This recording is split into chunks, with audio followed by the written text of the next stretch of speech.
I'm Marilee Caruso. It's Wednesday, January 7th. Today, will jobs at Gimli's Crown Royal go down the drain? This is what I think about Crown Royal. The Ontario Premier plans to pull the liquor from Ontario shelves. Why he made the threat and what it could mean for workers here in Manitoba. Also today, a development plan flies into City Hall. What the airport wants to build and why taxpayers don't have to be concerned about the cost. Plus, a scary hit to the Winnipeg Jets. How defenseman Hayden Fleury is doing after that violent check.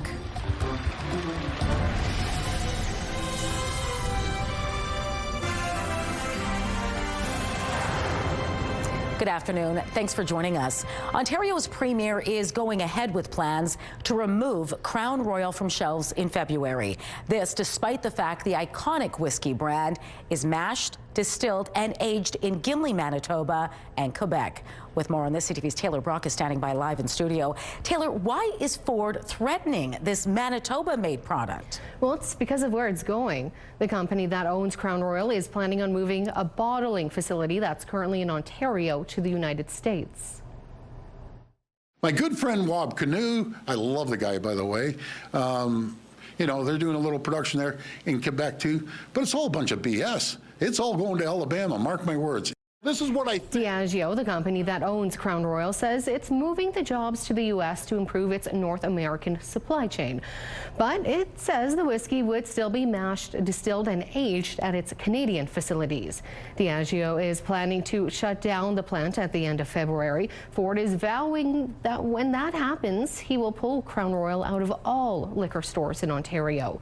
Now, Derek Johnson, the MLA that represents the area, tells CTV News he and opposition leader Abhi Khan have written a letter to Doug Ford. They're asking him to reconsider the decision. Johnson says a lot of jobs depend on Crown Royal and it has a spin-off effect for others in the area. All right, thanks for this, Taylor.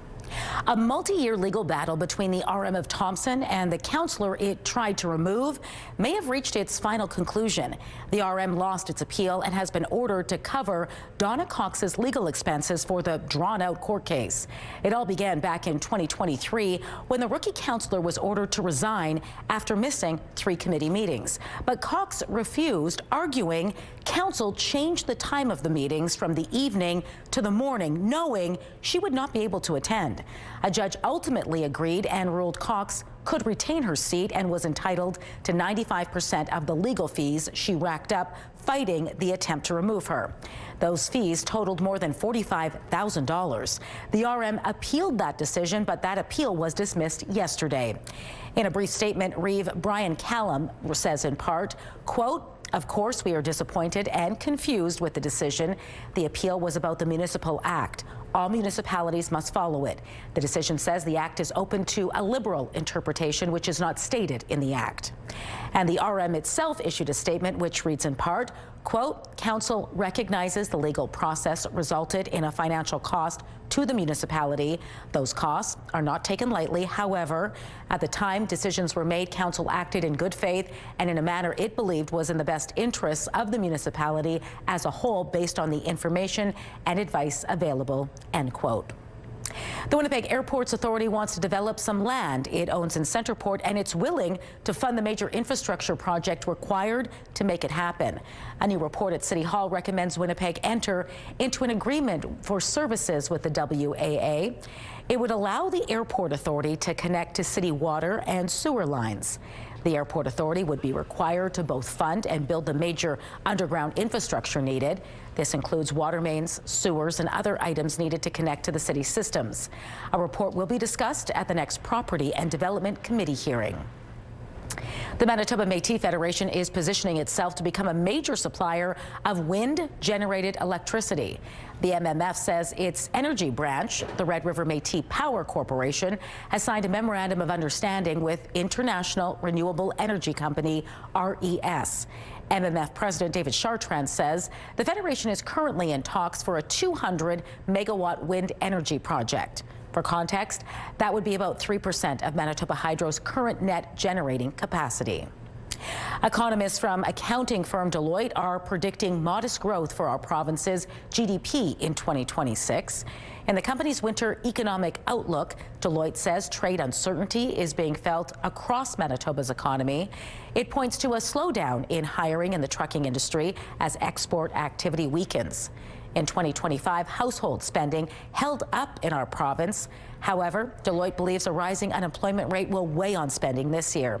In the year ahead, Manitoba's GDP is projected to reach 1.4%.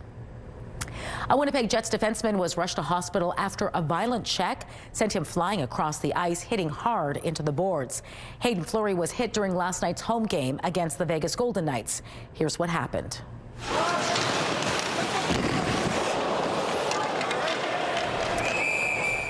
As you just saw, Fleury was able to sort of reposition himself immediately afterwards. He was carried off the ice on a stretcher and taken to hospital by ambulance. A statement from the Winnipeg Jets says Fleury was fully alert and moving his extremities when he left. Now, according to TSN, Fleury returned home from hospital last night. Head coach Scott Arniel says he has a broken nose and a bruised back, but Fleury did make an appearance at the rink this afternoon.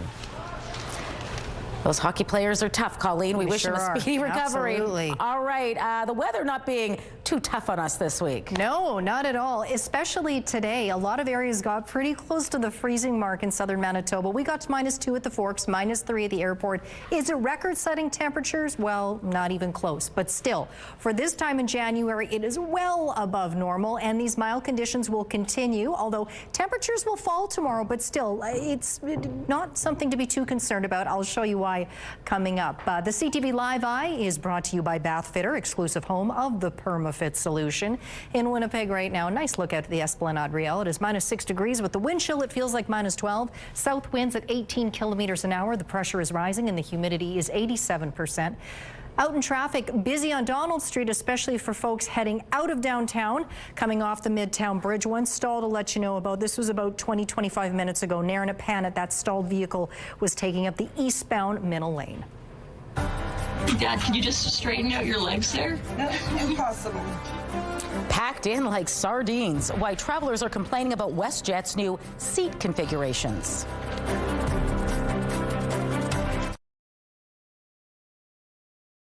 Get Winnipeg's top stories, breaking news alerts, and watch live. Download the CTV News app. The U.S. now says it will control Venezuela's oil industry indefinitely. Washington also says it is importing over $2 billion worth of oil from Venezuela. The barrels of heavy crude will be refined in the U.S. The news sent the global price of oil down today, but Canadian crude has been slipping all week, with concerns that the heavy, sour crude Venezuela will export will compete with similar Canadian product. Here are the closing numbers for the day. The Canadian dollar is down to 72.16. West Texas Intermediate is down to 56.32.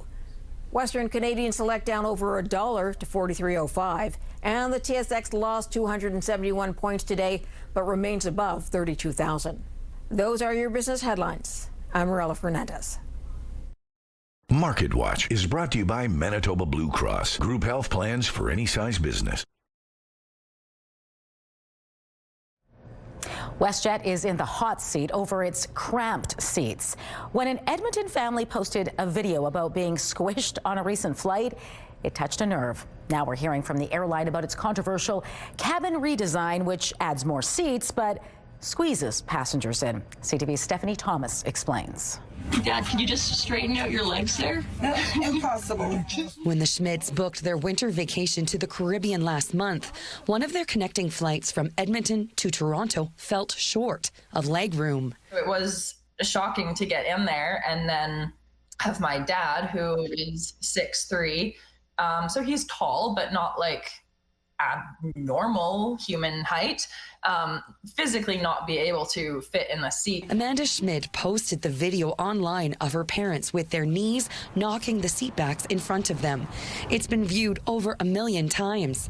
The Calgary-based carrier says it's changing cabin configuration to offer different prices for seat selection. In a statement, WestJet says these aircraft accommodate an extra row by varying seat pitch between 38 and 28 inches. 21 aircraft have completed the redesign.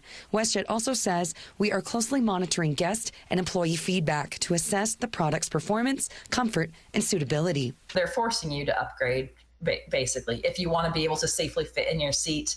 An air passenger rights expert says offering adequate space for passengers is required under the contract of carriage. And just because the airplanes can add more seats with less room doesn't mean they should. The ultimate obligation of the airline is to provide a seat that a passenger can fit into. That's the fundamental legal obligation here. It's not a question of how many inches it's not a question of whether a seat is particularly comfortable.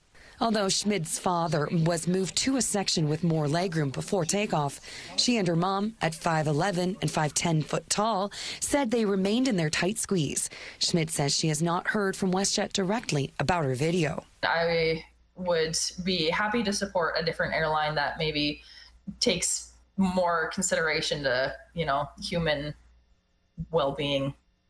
How did you get in the forest? The mist parted for us. Impossible.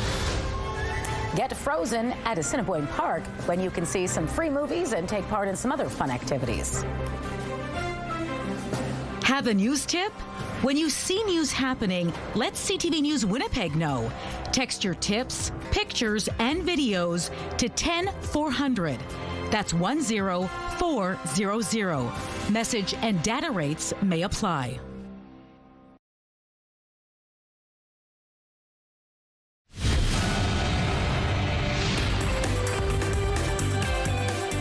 Spotlight, sponsored by the Casinos of Winnipeg, presenting Big Sugar.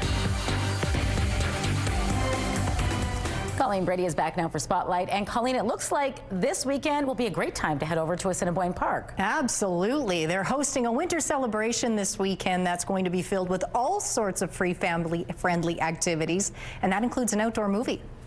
How did you get in the forest? The mist parted for us. Impossible. Hopefully with temperatures like these, you won't feel too frozen while watching the movie Frozen 2 at the park. That will be played on Saturday at 3 p.m. Now, before that, there will also be horse-drawn sleigh rides available. Those start at noon. On Sunday, the park will have teepee storytelling and then an outdoor screening of Happy Feet at 3 p.m. Now, this is in addition to large variety of winter activities also available, including skating, skiing, ice bikes, and guided snowshoe tours. You can go to the Assiniboine Park website for a detailed schedule of events. Icelandic history and culture is interwoven with Manitoba's own history. And now a locally produced documentary series is tracing the history of the Vikings and their exploration of the New World. Our people were here, but how did they exist here? Where did they come from? Maybe the stories and the history books weren't quite accurate. What do you think? Quest for the Lost Vikings follows two real-life explorers who set out to trace their Viking heritage. One of those explorers, Johan Sigurdsson, says he grew up listening to stories about the Vikings, and the series is the culmination of a lifelong passion for tracing his roots. During filming, he says they visited historical sites, dug through archives from fellow researchers, and heard oral stories from Indigenous peoples. There's several routes into North America, and we looked at the central route, Hudson Bay, maybe all the way down to Kensington Runestone, which is controversial on itself. 8 episodes sort of document why we did it. We looked at Farley Mode's stories, Curse of the Viking Grave, all those sorts of things. West Viking, he did a lot of research. We interviewed his widow. We had access to his archives. Sigurdsson also teased that during filming they discovered something that is the oldest of its kind in North America, dating back to around the 14th century. The 8-part series Quest for the Lost Vikings is streaming on Amazon Prime. Well, that looks interesting. Very cool. The hit show Stranger Things is once again influencing what we listen to, the music we listen to in particular. In a great way, a David Bowie classic is now seeing a surge in popularity.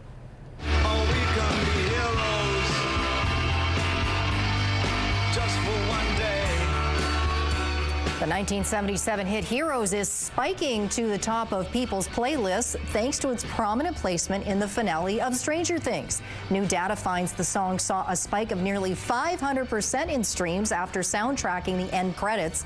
Now, to put that in perspective, Marilee, here are the stats. Over the last 5 months, Heroes averaged about 94,000 daily streams, and on January 3rd, that daily streaming number jumped to 470,000. Here's a tip, kids.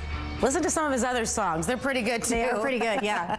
All right, there is another twist tonight in the ongoing sale of Warner Brothers. Paramount has been rejected again. This is a sequel Paramount certainly did not want. Their latest bid to purchase the iconic studio has been turned down. In a letter to shareholders, Warner Brothers board says the hostile bid was risky because it relied on an extraordinary amount of debt financing. It is urging investors to reject it. Paramount's deal was worth more than $108 billion US. Warner Brothers also reaffirmed its support for Netflix's bid, which comes in at more than $82 billion. All right, Taylor Swift's latest music really seems to be resonating with her fans. Yeah, no surprise there. Swift's song, The Fate of Ophelia, is now her sole longest leading Hot 100 hit. I swore my loyalty to me, myself, and I, right before you lit my sky up. The Fate of Ophelia has officially surpassed her song Antihero off the Midnight's album. The song has topped the Billboard Hot 100 for a 9th straight week. I'm sure that's not the last one. No, I think That'll there'll be a few there. more weeks like Right. that. Thanks, Colleen. You're welcome. Your primetime lineup starts at 7 with the 2-hour season premiere of The Masked Singer, followed by Shark Tank at 9, and Shifting Gears wraps things up at 10. It's all right here tonight on CTV. A live look out at Kenaston and Sterling Lion Parkway. Busy during this peak of the afternoon rush. Just a few clouds in Winnipeg right now, and it is a mild -6 degrees.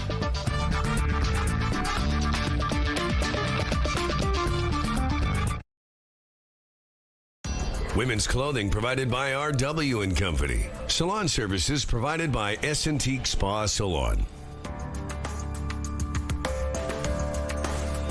Lego is showcasing a piece of its future. It's the first ever smart brick. And I can engage these two in battle.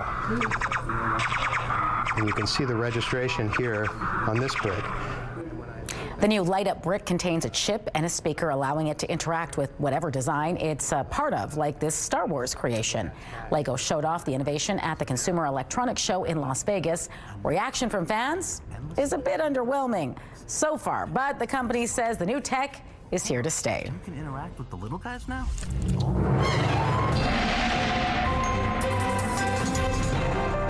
CTV Skywatch weather brought to you by South Beach Casino and Resort. Visit southbeachcasino.ca.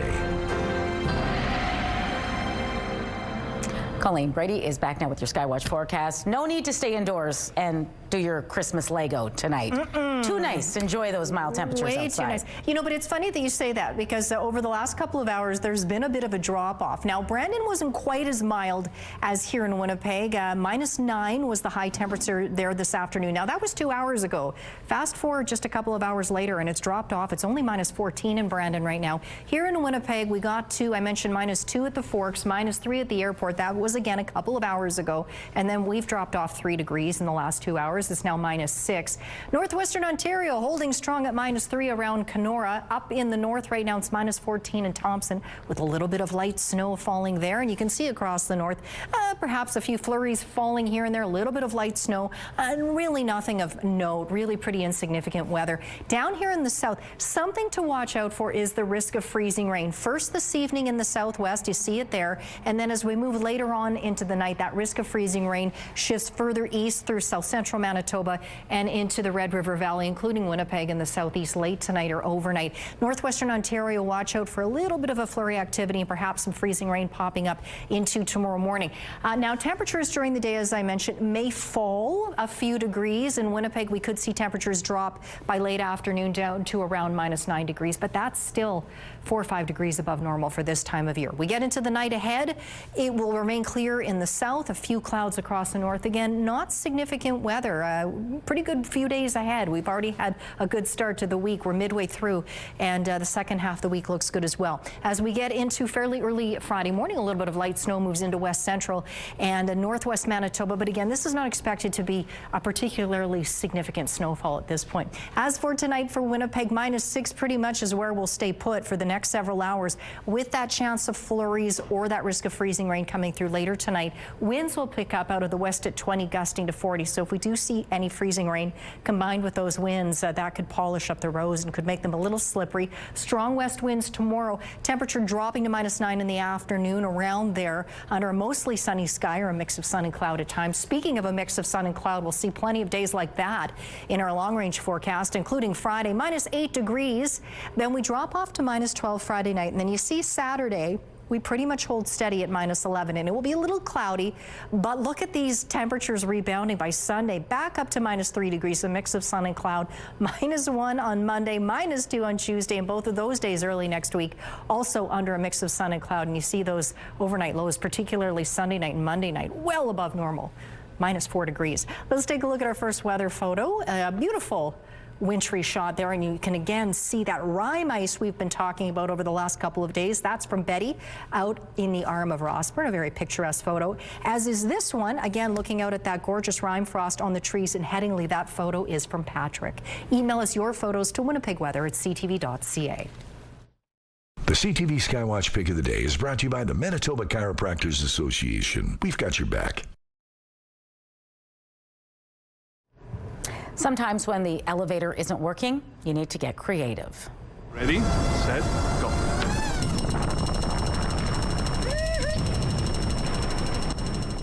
Oh boy, this guy skipped the stairs and instead found his own way safely to the ground. Base jumper Danny Roman cleared 139 floors at the world's tallest building in Dubai, and he didn't pull his chute until he got to about the 100th floor. This video was posted by Red Bull with the caption, "Casually jumping off the tallest building in the world." I think I'd walk the 139 stairs. I would too. That. Yeah, yeah. But this guy could be in the next Mission Impossible movie, although Red Bull couldn't help me through that. They say it gives you wings. That Red Bull. I don't know. At your own risk. Indeed. That does it for us this hour, but we're back at 6 with much more local news. Hope to see you then.